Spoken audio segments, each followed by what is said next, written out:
I guess everybody's heard of the saying, no good deed goes unpunished. Well, this is a New Holland 115 Rustler 4x4. And a lady from church owned it, had trouble with it. And they told her it was smoking and it was losing power. They said the valves need adjusted.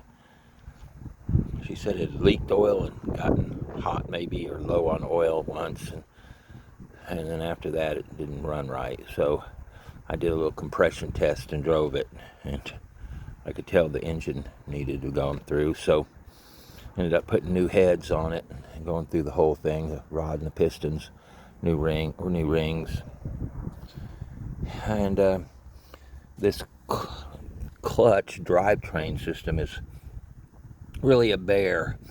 I mean a bear to get this belt on. The only way you can do this is put this clutch on, keep the belt back here, put the belt up here, and then try to turn it around by hand. Then you got to put on the exhaust manifold, and you got to get that bolt down here. And I had to build a special tool to get in there.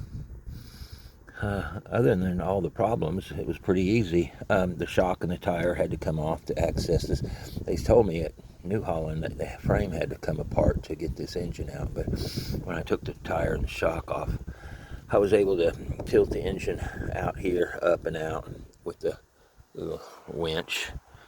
So now I'm hooking everything back up. I lost one nut on one of the engine mount bolts. I'll go get that now and hook up the solenoid and charge the battery.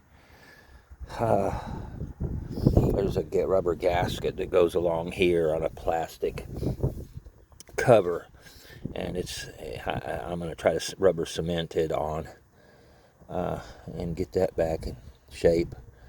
I probably could have done a lot better job if I would have taken pictures of where all these springs went and where all these things came down before and all the plug-ins.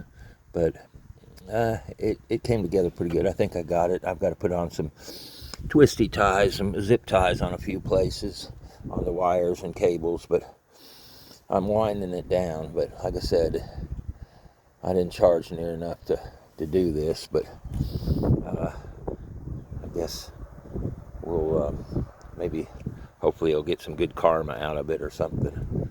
That's about it. I don't think I'll do another one, but it was in good shape other than the engine needed to be rebuilt. Oh, I would have put another engine in it. That's what I wanted to do, but Briggs and no one else makes an engine with that type of crankshaft. So that's why it was rebuilt. Yeah, I would have rather had another engine, but that didn't happen. I called Briggs. They said, ha ha, get another machine. Well, that's it for now.